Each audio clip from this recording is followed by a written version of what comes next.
enfrentando la vida con Dios. ¿Alguno de ustedes se ha sentido como que se le viene el mundo encima alguna vez? ¿Alguna persona en esta noche que nos escucha se ha sentido con tales presiones que tú crees que ya no puedes soportar más? ¿Alguno de ustedes ha perdido algún ser querido que le ha dejado un vacío y un profundo de sentimiento y de soledad en tu alma? ¿Alguno de ustedes como padres ha tenido algún hijo o alguna hija que haya cometido un pecado terrible y que nos hayan avergonzado como padres? ¿Han sentido ustedes el enorme peso y la responsabilidad de sostener y de cuidar y de proteger a una familia? Jacob podía contestar con un sí a todas estas interrogantes, porque él atravesó todas estas circunstancias en su vida. Y este pasaje que vamos en esta noche a estudiar nos va a enseñar cómo enfrentar cualquier situación en la vida, para que cuando sientas que ya no puedes cargar con esa mochila y con ese peso en tu vida, para que cuando creas que algún hijo cometió un pecado terrible en tu casa y te hizo avergonzar, y cuando perdiste algún ser querido, no importa cuántas pruebas podamos enfrentar en la vida o qué terrible puedan ser las pruebas, existe un camino para vencer. Hay una salida y hay una forma de conquistar nuestros problemas y nuestras pruebas. Y en esta noche Dios nos va a dar el secreto. En los versículos del 16 al 21, para comenzar, encontramos que se muere la amada, esposa, amiga, amante y compañera de Jacob. Después partieron de Betel, y había aún como media legua de tierra para llegar a Efrata, cuando dio a luz Raquel, y hubo trabajo en su parto. Y aconteció, como había trabajo en su parto, que le dijo la partera: no temas, que también tendrás este hijo. Y aconteció que al salírsele el alma, pues murió, llamó su nombre Benoni, que significa hijo de mi tristeza. Mas su padre lo llamó Benjamín, que significa hijo de mi mano derecha. Así murió Raquel, y fue sepultada en camino de Efrata, la cual es Belén. Y levantó Jacob un pilar sobre su sepultura. Esta es la señal de la sepultura de Raquel hasta hoy. Y salió Israel y plantó su tienda más allá de Migdal Edar. Dios acababa, como lo vimos en la última clase, de traer un avivamiento a la familia de Jacob, donde toda la familia se había genuinamente arrepentido de su idolatría, de sus malos caminos, y se habían vuelto con todo su corazón a Dios. Todo esto tomó lugar en Betel, que significa la casa de Dios. Y ahora Jacob estaba fortalecido espiritualmente, como nunca antes en su vida, para regresar con su padre Isaac y tomar la responsabilidad de 13 hijos, 12 hijos varoncitos y una niña, a la tierra prometida. Empacaron pues todas sus cosas y abandonaron Betel e iniciaron un viaje muy cansado hacia Hebrón, donde estaba esperándolo su padre Isaac. Pero en este viaje una crisis sucede en la familia de Jacob. Muere Raquel, su esposa, su amiga, su amante, su compañera de toda la vida. Raquel estaba embarazada de su segundo hijo y aparentemente el viaje fue muy pesado para ella. Los movimientos, nos imaginamos, del burro donde iba montada, ¿verdad?, o del caballo, eran excesivos y le adelantaron los dolores de su parto, y el niño nació prematuramente. El niño nació bien, y dice el versículo 18, que al salírsele el alma, o sea, cuando estaba agonizando Raquel, le alcanza a poner a su nombre Benoni. Vemos nosotros que este nombre, hijo de mi tristeza, nos habla que Raquel, a la hora de su muerte, había sufrido mucho. Había llevado cargas que no pudo liberarse y que de alguna manera amargaron su ánimo y su carácter. Entonces, cuando ella le dice a su niño, te vas a llamar Benoni, hijo de mi tristeza, brinca Jacob inmediatamente, gracias a Dios, y le dice, no se va a llamar así. Al contrario, se va a llamar hijo de mi mano derecha, que significa, o que es el nombre de Benjamín. La palabra hijo de mi mano derecha, o la derecha, la diestra, en la Biblia significa un lugar de posición y de autoridad.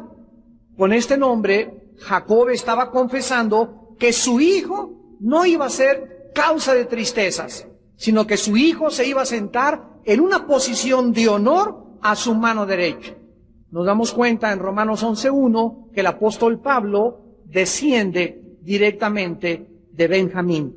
Así que gracias a que haya nacido Benjamín, que pudo el apóstol Pablo ser el gran león de Dios. Y creo que en esta noche podemos encontrar la primera verdad o el primer principio espiritual. Muchas veces en el matrimonio, la esposa ve la vida de una forma, de otra perspectiva, y el esposo la ve de otra. O puede ser al revés. Puede ser que él sea el pesimista y el negativo, y ella siempre la optimista y siempre echando porras. De cualquier manera que sea, nosotros tenemos que intervenir directamente en la vida de nuestros hijos. Si tu esposa le dice a tu hijo, eres un tonto, nunca vas a hacer nada, o es el esposo, no, de ninguna manera. Tú vas a ser inteligente, tú vas a triunfar en la vida, tú vas a salir adelante, y tenemos que estar continuamente haciendo a un lado, aplastando, cancelando las palabras negativas que se puedan escuchar en nuestro hogar contra cualquier miembro de nuestra familia.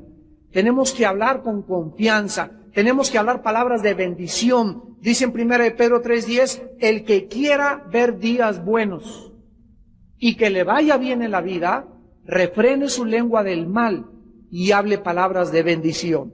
Entonces es increíble cómo la Biblia nos dice que el poder de la vida y de la muerte se encuentran en el poder de la lengua. Entonces hay que tener cuidado de cómo nosotros hablamos y nos expresamos de nuestros hijos para nunca poner sobre nuestros hijos una maldición. Y no hay peor maldición que le puedas poner a un hijo que decirle, tú nunca lograrás nada en la vida, o eres un bueno para nada, o no sirves para esto, eres un tonto. Esas palabras los maldicen a nuestros hijos. Y nosotros tenemos que ya comenzar a madurar espiritualmente para bendecirlos. Dice en el versículo 19 que así murió Raquel y fue sepultada en el camino de Efrata, la cual es Belén. Vemos nosotros en el versículo 20 cómo Jacob honra la memoria de su esposa, levantándole un pilar para su sepultura, y este pilar nos damos cuenta que duró más de 500 años, porque dice el versículo 20, esta es la señal de la sepultura de Raquel hasta hoy. O sea, cuando Moisés estaba escribiendo el libro del Génesis, porque Moisés es el autor de los primeros 5 libros de la Biblia, ese pilar todavía permanecía. Y 500 años después de Jacob, aproximadamente, vino Moisés. Vemos nosotros que Jacob había amado a su esposa, la había tratado, la había conocido, había trabajado 14 años para que pudiera casarse con ella, y años más tarde, en el capítulo 48 del Génesis, ya estando Jacob viejito, recordaba a su esposa y el grande amor que había tenido por Raquel. Dice Génesis 48:7, porque cuando yo venía de Padán Aram, se me murió Raquel en la tierra de Canaán, en el camino a media legua, viniendo a Efrata, y la sepulté allí en el camino de Efrata, que es Belén. Ya viejito, continuamente, Jacob continuó hablando, mencionando y recordando el enorme amor hacia su esposa. Este hombre de Dios tuvo una capacidad enorme para amar profundamente. Acordémonos que su tío, el papá de Raquel, le había enjaretado a Lea primero, y Jacob no amaba a Lea, pero a fuerza se la pusieron para que se casara con ella, y entonces se vio, ¿verdad?, entre dos corrientes. Él era débil de carácter, no se impuso a su tío, sino que aceptó a Lea, y pasaron 7 años hasta que pudiera casarse otra vez con Raquel. Le vuelven a poner 7 años, y después de 14 años nos demuestra que él amaba con todo su corazón a su esposa Raquel. Y a pesar de todas sus debilidades, Jacob era un hombre con un corazón tierno, con un corazón noble, con un corazón leal y sobre todo con un corazón fiel. Por esta razón fue capaz de realizar grandes cosas para Dios. ¿Sabe una cosa? Una de las áreas donde Dios nos prueba a todos nosotros es en el amor a nuestra esposa. Es en el amor a tu esposo. Cuando nosotros realmente amamos a alguien de corazón, la única forma de demostrarlo, no hay ninguna otra, es siendo fiel en el matrimonio. Si tú andas coqueteando con otra mujer o andas coqueteando con otro hombre, eres una o un mentiroso total. Eres una hipócrita, eres un hipócrita. No es verdad que amas a tu esposo ni a tu esposa. Si andas ahí papaloteando y queriendo quedar bien con aquella y queriendo quedar con este, no es verdad que amas a tu esposo. Y cuando no tenemos la capacidad de amar a una sola persona, a un hombre o a una mujer, es que nuestro nivel espiritual es muy bajo. Una de las tragedias más grandes es creer que puedes amar a 3 o 4 al mismo tiempo. No es verdad. Cada persona, cada hombre en la vida y cada mujer en la vida estamos destinados para unirnos con una sola persona y serle fiel a esa persona durante toda tu vida. Y si te casaste con la persona equivocada, ahí viene el premio mayor. Pero tú necesitas tener la capacidad de amar a una sola persona y entregarte a esa persona hasta que la muerte los separe. Y si la otra persona agarra carretera o el otro cuate agarra carretera, ese es tu problema, pero tú no puedes dejar de amar hasta el final, hasta que Dios te la quite o se muere o Dios se va el otro, pero tú y yo tenemos ante Dios la responsabilidad de amar con todo nuestro corazón al compañero o a la compañera que Dios ha traído a nuestra vida. ¿De qué manera pudo Jacob vencer la tristeza de perder a su esposa? Noten ustedes que dice el versículo 20 de Génesis 35. Y levantó Jacob un pilar sobre su sepultura. Esta es la señal de la sepultura de Raquel hasta hoy. Noten ustedes algo con lupa. En el versículo 20 se le llama Jacob. Y en el versículo 21 se le cambia el nombre y dice, y salió Israel, o sea, Jacob enterró a su esposa y le lloró a su esposa. Pero el hecho que el Espíritu Santo nos ponga en el versículo 21, y salió Israel, o sea, después de enterrar a su esposa, ya no se le llama Jacob, sino se le llama el que lucha o el que vence con Dios. ¿Cómo pudo Jacob vencer la tristeza al perder a su esposa? Por el nuevo nombre que Dios le había dado, Israel. El que lucha y el que prevalece con Dios. En este pasaje nos damos cuenta que si nosotros, cuando perdemos a algún ser querido, Dios no está conmigo y no está muy cerca de mí, es difícil vencer la tristeza. Es difícil vencer la soledad. Es difícil enfrentar la vida. Solo Dios con nosotros nos puede dar la capacidad de seguir viviendo. Dice en el Salmo capítulo 28, versículo 7. Jehová es mi fortaleza y mi escudo, en él confió mi corazón y fui ayudado. En Isaías capítulo 41, dice el profeta en el versículo 10, no temas porque yo estoy contigo.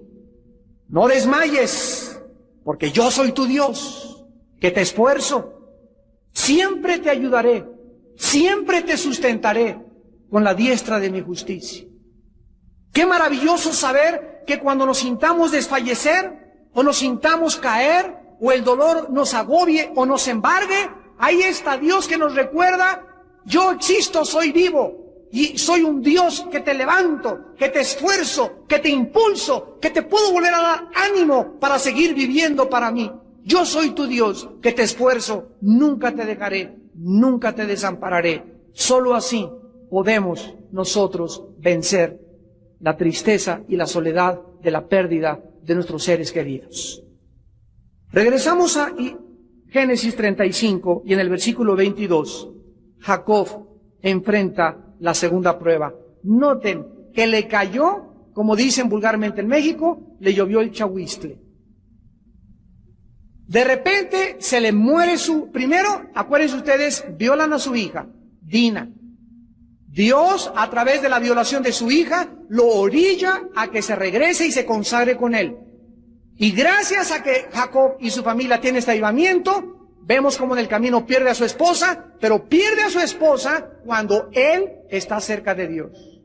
Cuando él está ya fortalecido, cuando ya vemos que ya no titubea, y como por si fuera poco, en el versículo 22, uno de sus hijos, el primogénito Rubén, miren ustedes lo que hace. Aconteció que cuando moraba Israel en aquella tierra, fue Rubén y durmió con Bila, la concubina de su padre, lo cual llegó a saber Israel. Ahora bien, los hijos de Israel fueron 12.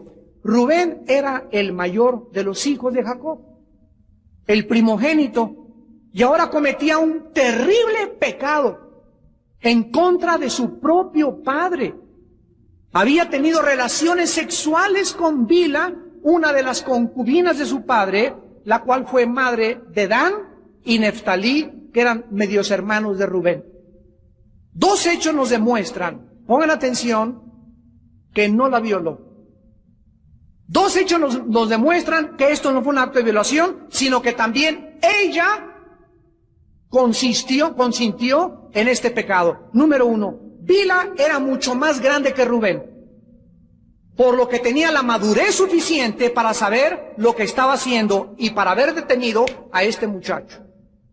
Y es increíble cómo la Biblia nos pone desde el principio el intento satánico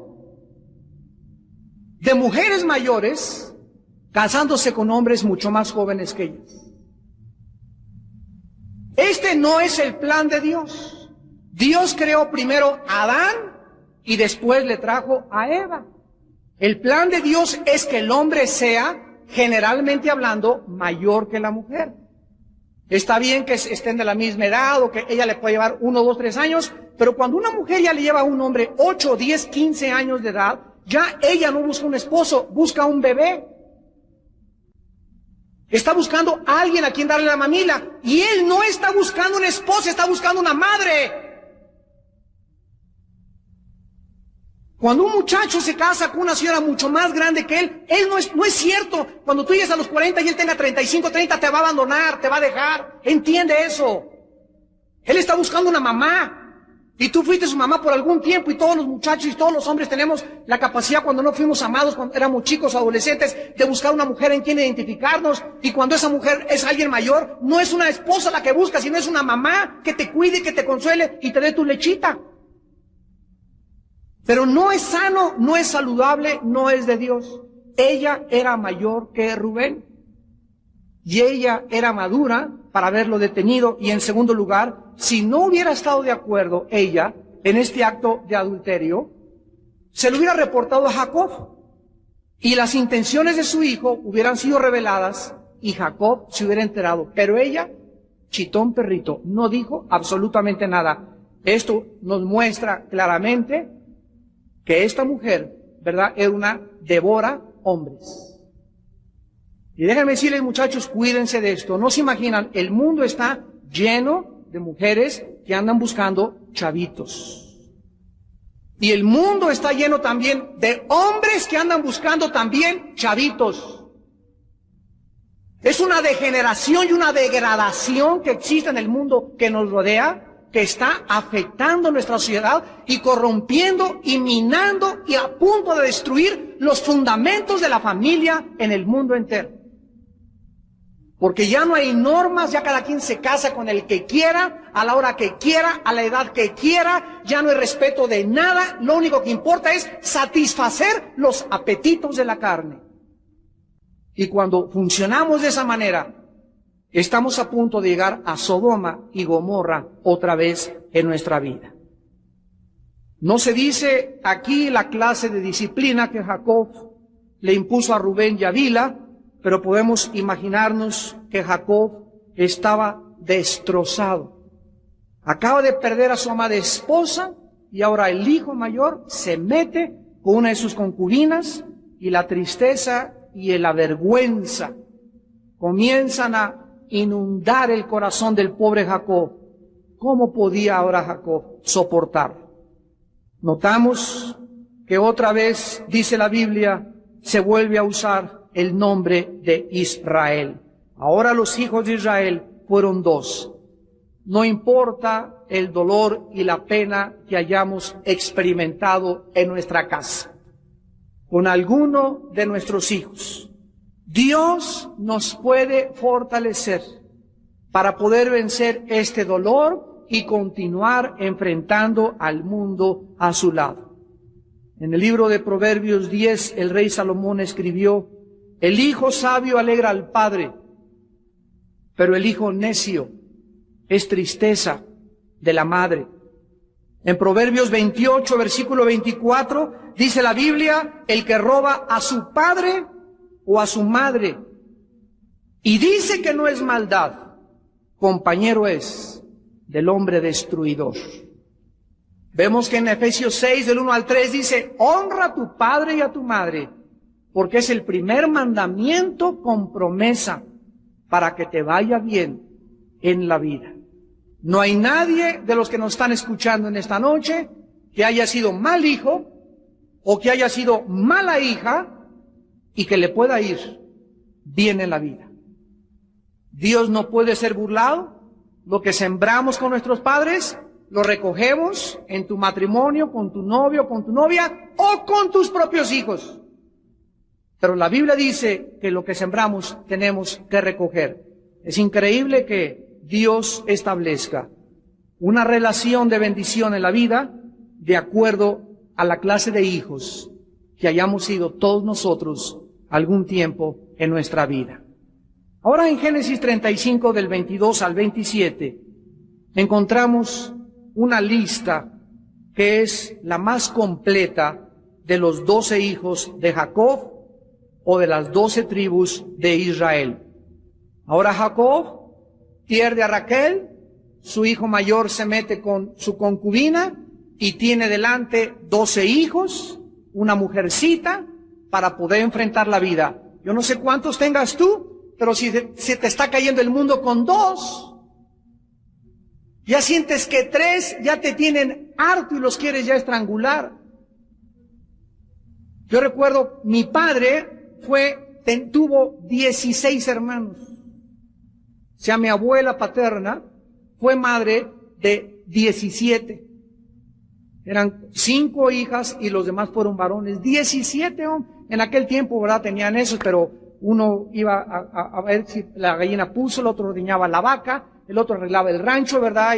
Y pues eran otras condiciones y lo entendemos.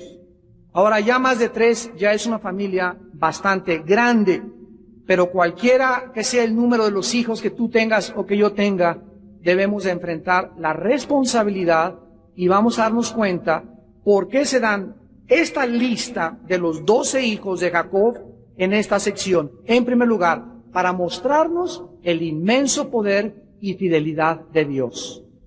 Dios trabajó a través de todas las circunstancias de Jacob, como ya lo hemos visto, y finalmente él dio a luz a los 12 hijos con problemas en el hogar, tensiones con sus concubinas, celos entre sus esposas, pleitos entre los hijos, uno se viola al amante, y a pesar de todas estas cosas negativas, Dios cumple su propósito finalmente. Dios llama a Jacob para recibir sus promesas, y el pacto que había hecho con Abraham era fiel en la vida de Jacob. Y en segundo lugar, para mostrarnos la fidelidad de Jacob a Dios. Jacob amó a Dios contra viento y marea. A pesar de sus pecados de bigamia, favoritismo con sus hijos, engaños, mentiras, cobardías y robos, Jacob buscaba a Dios. Luchó con Dios y prevaleció. Se arrepintió de sus pecados y nunca volvió a cometer los pecados que Dios le perdonó antes. Sería en esta fuerza que le había sostenido durante tanto tiempo que ahora podría enfrentar la responsabilidad de ser padre de 13 hijos. Dice en Deuteronomio capítulo 6, versículo 7, y las repetirás a tus hijos, y hablarás de ella estando en casa, y andando por el camino, y al acostarte, y cuando te levantes. En Proverbios 22, versículo 6, la palabra de Dios dice, por labios del rey Salomón, respecto a la educación de los niños, instruye al niño en su camino, y aun cuando fuere viejo, no se apartará de él. ¿Cómo podemos enfrentar no solamente la muerte de un ser querido, la vergüenza de un hijo que nos avergüenza por sus pecados, sino ahora el paquetote de ser papá y ser ejemplo y ser amante de que mis hijos recuerden, mi padre amó a mi madre y mi madre amó a mi padre? ¿Cómo podemos enfrentar esta responsabilidad? Dándoles a nuestros pequeños, desde que comienzan a crecer, la instrucción de la palabra de Dios. A nuestros hijos, ¿verdad? Como los pollitos, les aventamos un maicito, la palabra de Dios, sus semillitas, la palabra, y los hijos crecen 12, 13 años de edad, y a los 14, 15 se enfrentan al mundo, van a hacer decisiones, van a tener desilusiones, van a probar que el mundo no es como creían, no es Batman, ni Robin, ni Alicia en el País de las Maravillas, ni Caperucita Roja, sino que es un hueso duro de roer, el mundo no es color de rosa, y todas las semillas que nosotros les infundimos en sus vidas, ahí estarán siempre y nada ni nadie se las podrá arrebatar. Y el ejemplo más grande de esto lo tenemos con la madre de Moisés. ¿Recuerdan ustedes cuando Moisés tenía 2 años que lo echaron al río Nilo? Donde iba a estar atacado por cocodrilos, serpientes marinas, anguilas, dragones, ballenas, quién sé cuánto había en el río Nilo. Pero a pesar de todo eso, la madre de Moisés era una madre que sabía que era el destino de su hijo y se lo entregó a Dios chiquito. ¿Y qué pasa? No es coincidencia que lo haya encontrado la hija del faraón. Y ella lo jala por su ropita, se da cuenta que es un niño judío, lo esconde y lo comienza a criar y les dice a sus sirvientas, búsquenme alguna sirvienta hebrea para que venga a alimentar a mi niño, al que estoy adoptando. Y van, ¿y a quién creen que traen? A la madre de Moisés. Y entonces la madre de Moisés, 3, 4, 5, 6 años, 4 años, la madre de Moisés, de los 2 a los 6 años, porque a los 6 años les quitaban a las nanas. Y ya era la hija del faraón la que tenía que acostumbrarse, y el niño a la hija del faraón, para que no viera a la nana como su mamá. Por eso es el peligro tan grande de las guarderías infantiles. Después hablaremos de eso. Pero cuando la mamá lo educa, tuvo 4 años para sembrarle esto. Y la mamá de Moisés le siembra a Moisés la palabra, Moisés crece, y entonces se enfrenta al mundo. Va a una escuela del mundo, a una escuela militar del mundo, a la Universidad de la Astrología, de la Cienciología, y del comunismo, y del ateísmo, y los egipcios le meten su programa. Pero el programa que Egipto le mete a Moisés no pudo sacar la semilla que su madre le sembró en 4 años, hasta que tuvo 6 años de edad. Y cuando Moisés llega a los 40 años, la semilla comenzó, removida por el Espíritu de Dios, a ponerlo intranquilo,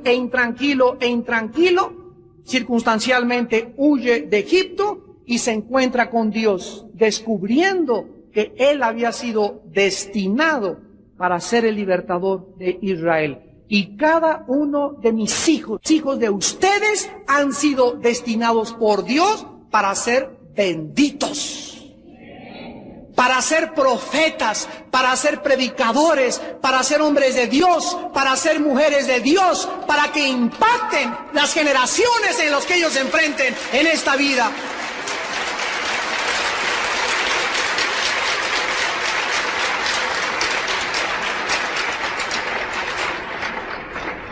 En Génesis 35, 28 al 29, vemos la muerte ahora de Isaac, el padre de Jacob. Y fueron los días de Isaac 180 años. Y exhaló Isaac el espíritu y murió. Y fue recogido a su pueblo, viejo y lleno de días. Y lo sepultaron Esaú y Jacob sus hijos. Quiero, antes de abordar la muerte de Isaac y terminar con ella, que comparen el versículo 18 con el versículo 29. En el versículo 18, al morirse Raquel, el Espíritu Santo dice que se le salió algo de su cuerpo, y la palabra que se usa aquí es alma. Por favor, escríbanla, en el hebreo es nepesh, o nepej, como se pronuncia. Se escribe nepesh. Es la palabra para alma en el hebreo. Y en el versículo 29 dice que se le salió el ruach. Se escribe ruach, el espíritu. Esto nos demuestra que el espíritu y el alma son dos cosas enteramente diferentes. Hay muchos cristianos, yo sé, que son dicotómanos, se llama dicotomía, que creen que solamente es alma y cuerpo y el espíritu y el alma es igual. Yo no puedo comulgar con esto porque también en el Nuevo Testamento, en Hebreos 4:12 dice, la palabra de Dios penetra hasta partir el alma y el espíritu también. El Nuevo Testamento nos muestra dos palabras que son suche y neuma. Luego dice 1 Tesalonicenses 5, y el Dios de paz guarde vuestro cuerpo, alma y espíritu para hallarlos irreprensibles hasta la venida de Jesucristo. Entonces, tanto el Antiguo como en el Nuevo Testamento se usan palabras diferentes para describir qué es el alma y qué es el espíritu. Pero el hecho es el siguiente, que cuando nosotros nos morimos, dos cosas se salen de nuestro cuerpo, nuestra alma y nuestro espíritu.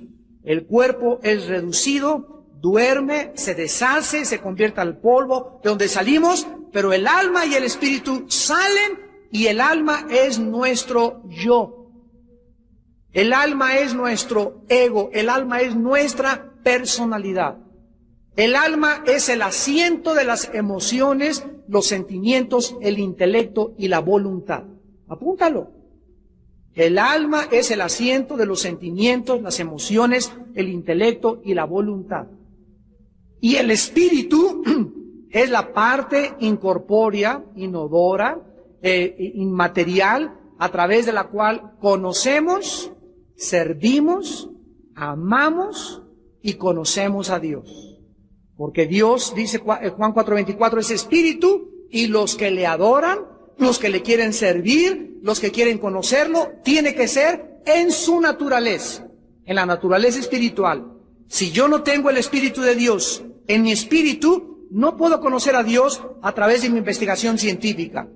Yo puedo ser una gran mente científica, un gran astrofísico, físico matemático, doctorado en filosofía y letras, y emprendo la investigación de la Biblia. Tú puedes venir a la Biblia, amigo que me escuchas, científico que me escuchas, si no tienes el Espíritu de Dios, tú no podrás, con tu razón, tu inteligencia, tus proposiciones o presuposiciones filosóficas, conocer nunca a Dios, porque para conocer a Dios necesitas que el Espíritu de Dios entre a tu espíritu y sea tu espíritu el que toque y haga contacto con Dios, porque Él es espíritu. Dice en 1 Corintios 2, del 10 al 14, ¿quién de los hombres conoce las cosas del espíritu, sino el espíritu del hombre que mora dentro de él? Así tampoco nadie conoció a Dios, sino el espíritu de Dios, porque el espíritu de Dios es el que escudriña todo lo que es de Dios. El Espíritu Santo conoce a Dios, Él viene a mi espíritu y me informa, me vivifica a mi espíritu. Mi espíritu le pasa la información a mi alma, a mi mente, a mis sentimientos, a mis emociones, y es el espíritu el que está cambiando dentro de mí mi carácter. Porque antes de que yo fuera cristiano estaba yo lastimado, y tú también, en nuestras emociones, nuestros sentimientos, nuestra voluntad. Teníamos un programa duro, un disquete que nos habían metido equivocadamente. Ahora viene el Espíritu Santo y comienza a desechar toda esa información que el mundo me puso y a comunicarme y a poder infundirme la información de Dios para transformar mi mente. Romanos 12:2, renuévense en su mente. Y cuando mi mente comienza a cambiar, y esta tatema, ¿verdad? Comienza esta calabaza a recibir la información de Dios, comienzo a ver la vida diferente, comienzo a tener una seguridad que no tenía, comienzo a tener una esperanza para vivir, comienzo a confiar totalmente, aunque el mundo se mueva y haya terremotos y caiga el dólar y caiga el euro y caiga todo, mi confianza y mi fundamento está en Jehová de los ejércitos. Y esto es el poder que la palabra de Dios tiene en nuestro espíritu. Entonces, si tú no vienes, la Biblia es un libro que alimenta mi espíritu. Mi alma se alimenta, yo consulto libros de filosofía y las enciclopedias y la información de las revistas del mundo, y es conocimiento lo que nos alimenta al alma. Pero el espíritu no tiene más que un solo alimento, es la Biblia. Desead como niños recién nacidos, 1 Pedro 2:2, la leche espiritual no adulterada, para que por ella crezcáis. Si algo te hace crecer, si algo te hace madurar, si algo te hace tener seguridad, si hace algo tener esperanza, es tu contacto diario con este libro. Diario. De día y de noche. De día y de noche. Josué, medita en este libro de la ley. Josué, si tú haces eso, Josué 1, 8 y 9, si tú haces eso, Canaán es tuya. Las ciudades van a caer por mi poder. Yo lucharé por ti. No habrá nadie que se enfrente durante tu vida, porque lo único que me interesa es que ustedes me conozcan, dice el Señor. Cuando nos muramos, todo lo que aprendimos de física, química, matemáticas, filosofía y letras, bla, bla, bla, bla, bla, bla, no nos servirá en la otra vida. Nos sirve para abrirnos paso aquí, para adquirir prominencia, premio Nobel de literatura, pues qué bueno, gracias a Dios. Te mueres, lo vamos a ver la próxima clase, las generaciones de Esaú, vamos a ver el capítulo 36 de Génesis, la clase que entra, las generaciones de Esaú no se vuelven a mencionar históricamente más que por 2 generaciones, porque Esaú escogió vivir carnalmente. Cuando tú escoges vivir de acuerdo al mundo y quieres la prominencia del mundo y el aplauso del mundo y que el mundo te reconozca, dice Dios, que te reconozcan. Pero sabes una cosa, la gloria del mundo es como la hierba. Crece y florece y fui presidente de la República y por aquí y por allá, 2, 3 generaciones se olvidan de ti. Algunos arqueólogos te podrán descubrir entre los próximos 100 años. Pero cuando venga todo absolutamente y sea transformado y sea quemado, dice la Biblia en Isaías 55, la memoria de los impíos perecerá para siempre, pero los mansos heredarán la tierra. Cuando estemos en esta tierra, que ya son años, yo creo, ya los que nos faltan para estar en el milenio con Dios, nadie se va a acordar de Pancho López, ni de Pancho Villa, ni de Hitler, ni de Hussein, ni del presidente fulano de tal, ni del rey fulano de tal de España, ni del príncipe quien se qué, cacachucho, ampachuchuchuchu, y nada se va a poder informar, todo será sepultado en el olvido. Los únicos que podremos permanecer serán aquellos que le entregaron el señorío de sus vidas al Hijo de Dios. Y cuando tú entiendes esto, santo que tú me estás escuchando, ¿sabes una cosa? Ya lo que el mundo te ofrece, ¿verdad? Ya no tiene sabor. ¿Qué te ofrezco? 150,000 pesos por darte un nombre. ¿Sabes qué? No me interesa la gloria. Si véndeme esto y el otro y compromete con esto, con el otro y te ofrezco tanto. ¿Sabes qué? No me interesa el poder. Ya no nos vendemos a nadie, no nos prostituimos ante nadie, ya no somos monedita de oro para caerle bien a todos, ya no buscamos caerle bien a la gente, le pierdes el temor a la gente, ya no te importa lo que ellos digan, mientras la presencia de Dios te acompañe, Él te va a sostener y tu vida comienza a ser caminada con pies de plomo, sabiendo que el Señor es tu ayudador, es tu fortaleza, es tu roca, es tu castillo, y ante todas estas cosas comienzas a tener temor de Dios. Porque el que tiene temor del hombre no puede tener temor de Dios. Cuando temes a Dios, le pierdes el temor del hombre. Ya a nadie le tienes que barbear, ni lambisconear, nada ya. Estás ante un presidente, estás ante un gobernante, estás hasta un príncipe de Inglaterra o lo que sea, ya nadie te apantalla, ya nadie te amedrenta, todos son hombres, y dice la Biblia, hay de aquel que pone su confianza en el hombre, dejaos del hombre, Isaías 2:22, cuyo aliento está en su nariz, vana es la ayuda del hombre, y comienzas a buscar a salirte de este planeta espiritualmente y a poner tus ojos, tu confianza en aquel que hizo los cielos y la tierra. Y tenemos muy pocos años para poner a prueba y vivir así como Dios quiere que vivamos. Muy pocos años. 15, 20, 30 años, no sé cuánto te queden de vida, ni a mí tampoco. Pero yo sé que cada día que pasa es un día que pierdo si no lo entrego cada día más y más a mi Señor. Isaac muere. Y recordamos que esta es la cuarta dura prueba para Jacob. La muerte de Raquel, la vergüenza del pecado de su hijo, la tremenda responsabilidad de sus 13 hijos y ahora la muerte de Isaac su padre. Isaac muere de 180 años. Y dice el versículo 9, cómo me anima y me fortalece, me consuela y me edifica. Y murió y fue recogido y echado al panteón. Eso dice. Y le pusieron una lápida y le pusieron aquí murió un grande hombre y contrataron una limusín de carroza fúnebre y le enterraron con rosas. Así dice.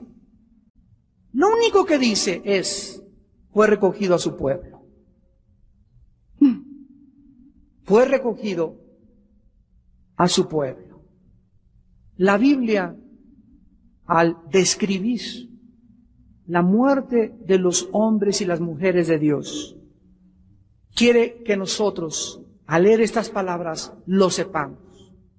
Isaac no murió, como le dijo Dios, Cristo, a las hermanas de Lázaro. Lázaro no está muerto, está dormido.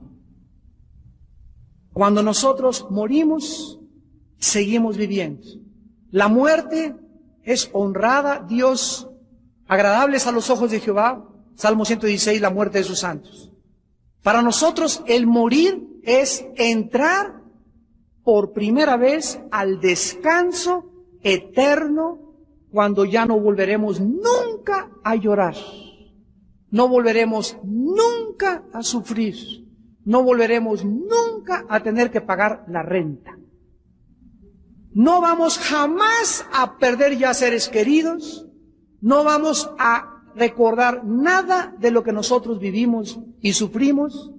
Y dice Romanos 8, las aflicciones que ahorita estamos enfrentando todos, y la familia, y los hijos, y los papás, y todo, no son comparables con las glorias que en nosotros se van a manifestar. Y esto es la fuerza, la ignición que puede prender una mecha dentro de tu alma y que yo quiero encender para que los días que te quedan los vivas apasionadamente para Dios. En Deuteronomio 32:50 vamos a ver dos pasajes más de la muerte de dos hombres de Dios. Y aquí tenemos la muerte de Moisés. Dice Deuteronomio 32:50, y muere en el monte al cual subió, y sé unido a tu pueblo. Sé unido a tu pueblo. O sea, Moisés, quiero que subas a ese monte. Tu alma y tu espíritu se van a salir de ti. Tu cuerpo, Moisés, se va a quedar, yo lo voy a enterrar. Dios enterró personalmente el cuerpo de Moisés. Nada más sabemos que fue en el monte Nebo. Y cuando tú regreses algún día, volverás a unirte a tu cuerpo. Pasaron algunos miles de años y Moisés, que fue unido a su pueblo, aparece vivo cuando Jesús en el monte de la transfiguración se le aparece a Pedro, Juan y Santiago. Moisés y Elías vivitos y coleando los dos. Otra vez Dios nos muestra que nosotros vamos a volver a vivir y la muerte es solamente un pasaje, un túnel que atravesamos para ser unidos. Dice en Hebreos 11:12, tenemos una gran nube de testigos. Dice en Apocalipsis 6 del 10 al 12 que los santos allá arriba están diciéndole, Padre, ¿hasta cuándo nos alcanzan los que están en la tierra? Ya por favor, allá nos están diciendo, apúrense. Y aquí, por favor, salven la vida, el electroshock, ahí va la ambulancia, el 911, ¿no? Por el instinto de la sobrevivencia que tenemos. Y allá, cuando alguien se está muriendo, se gozan y hasta los ángeles se gozan. Aquí hay luto, entierro, unos se vistan de negro, y si supiéramos que hemos descansado de nuestras obras para siempre. Sé unido a tu pueblo. Así como murió Aarón, tu hermano, en el monte Horor, y fue unido a su pueblo. Y terminamos con el libro de Daniel, cuando muere Daniel. Este es el más hermoso de todos las descripciones. Dice Daniel 12, versículo 13. El último versículo del libro de Daniel. Y le dice el ángel a Daniel, y tú irás hasta el fin. ¿Hasta el fin de qué? Pongan atención. Todos tenemos un principio y todos tenemos un final. Escuchen, no todos los que me están escuchando van a llegar al fin. La Biblia enseña en el Nuevo Testamento que muchos cristianos Dios se los tiene que llevar antes de tiempo a casa por el mal testimonio que están dando al mundo. 1 Corintios 11, 30 al 33, 1 Corintios 5, del 1 al 5, Santiago 5, los últimos dos versículos. En estos pasajes dice la Biblia, y muchos de los corintios, al tomar la cena del Señor, como no querían arrepentirse, y la tomaban mecánica y religiosamente, durmieron y otros se enfermaron. Dios se lleva a casa muchas veces a muchos de sus hijos y no llegan al fin. Dios quiere que todos lleguemos al fin de nuestra vida. Que Dios no tenga que intervenir cuando tengas 50, 40, 30 años antes de tiempo, porque no has querido entender que traes una misión, que tenemos todos una misión en esta vida. Si tú crees que veniste a esta vida para ser campeón de los 400 metros, para ser artista de cine, para salir y ser famoso en Big Brother, para ser artista de cine, para tener una cara bonita, para tener un cuerpo bonito, para hacer un título, te equivocas. Dice Jeremías 9, 32 al 33, no se alabe el valiente en su valentía, el rico en sus riquezas, ni el sabio en su sabiduría. Mas alabes en esto el que se hubiere de alabar, en conocerme y entenderme que yo soy Dios. Entonces, todo está bien que seas deportista, está bien que seas médico, está bien, todo está bien, pero que no sea tu prioridad en la vida. Nuestra prioridad es conocer a Dios. Es lo único que nos vamos a llevar. Y si tú en tu vida es Dios tu prioridad, es Dios tu prioridad en tu negocio, es Dios tu prioridad en tu familia, es Dios tu prioridad en el altar que tienes en tu corazón, vas a llegar al fin de tu vida. Y cuando mueras, será el día que Dios quiere que tú murieras. Daniel llegó al fin de su vida. Y dice en segundo, y reposarás. Inmediatamente después de la muerte, reposo, tranquilidad absoluta, ni una hamaca en Cancún se compara con el reposo y la tranquilidad que tendremos. Y te levantarás para recibir tu herencia al fin de los días.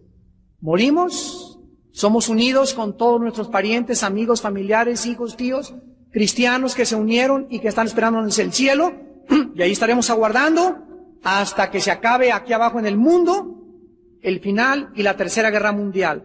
Y entonces seremos levantados, la resurrección de entre los muertos, nuestra alma y nuestro espíritu que están en el cielo se unirán en el cielo, en el aire, primera de Tesalonicenses 4, 16 y 17, con nuestro cuerpo, y entonces ahí ya tendremos un cuerpo glorificado y así viviremos para el final. Y de ahí iremos a un tribunal, a un grande juicio donde no seremos juzgados por la salvación, porque la salvación no la podemos perder.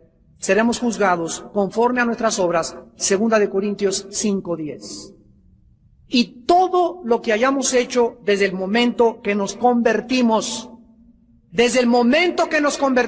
hasta nuestra muerte, recibiremos recompensas. Y te levantarás para recibir tu herencia al fin de los días.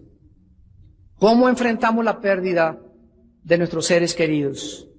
¿Cómo enfrentamos la vergüenza de nuestros hijos que nos han avergonzado? ¿Cómo podemos enfrentar las responsabilidades tan grandes que, repito, sientes como que se te viene el techo encima y se te va a venir encima si no dejas que Dios lo sostenga en tu lugar? La única forma de hacerlo es volviéndonos a Dios en esta noche con todo nuestro corazón, con toda nuestra mente y con todas nuestras fuerzas, y continuar viviendo para la misión que tenemos. Vayan al mundo entero y den testimonio, prediquen el Evangelio, hagan discípulos a todas las naciones. He aquí yo estoy con ustedes todos los días hasta el fin del mundo. Dice Juan 14, creer en Dios, crean también en mí, dijo Jesús. No se turbe tu corazón, no estés afanado por nada, no te estreses.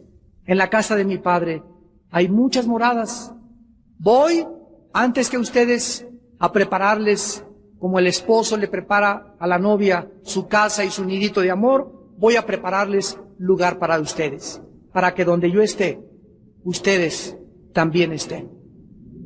En la segunda carta a los Corintios, el apóstol Pablo, hablando de su muerte, dice, porque sabemos que si nuestra morada terrestre, este tabernáculo, o sea, nuestro cuerpo, se deshiciere, tenemos de Dios un edificio, una casa no hecha de manos, eterna en los cielos. Y el autor de los Hebreos, en el capítulo 11, versículo 10, dice que Abraham esperaba la ciudad que tiene fundamentos, cuyo arquitecto y constructor es Dios. Conforme a la fe murieron todos estos, sin haber recibido lo prometido, sino mirándolo de lejos y creyéndolo y saludándolo, y confesando que eran extranjeros y peregrinos sobre la tierra. Porque los que esto dicen claramente dan a entender que buscan una patria, pues si hubiesen estado pensando en aquella de donde salieron, ciertamente tenían tiempo de volver. ¿Puedes tú, al igual que los hombres de Dios, en esta noche decir lo mismo? Si tú puedes mirar de lejos estas promesas, esta fe, la fe es la certeza de lo que se espera. La fe está relacionada con el futuro y con lo invisible. Si tú te mantienes mirando, no lo que se ve, no el mundo que cada vez es Sodoma y Gomorra, no el mundo que cada vez no hay fundamentos, no el mundo que cada vez se degrada, sino tus ojos los tienes en Cristo, entonces vas a ser sostenido. Una fuerza invisible te va a elevar sobre este mundo, sobre el basurero que nos rodea, sobre los lobos que nos quieren morder todos los días, y Dios te protegerá, Dios será tu escudo, Dios te dará su salvación y te dará paz hasta el día de tu muerte. Y los que ustedes mueran serán reunidos con su pueblo.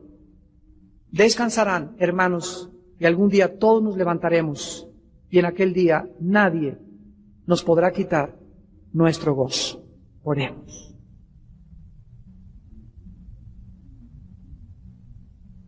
¿Cómo podemos, Señor, enfrentar la vida sin ti?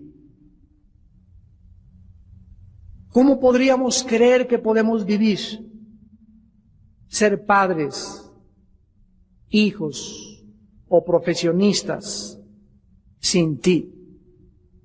Qué locura, Señor, es poder en esta vida creer que podemos hacer algo separados de ti. Porque separados de ti no hay nada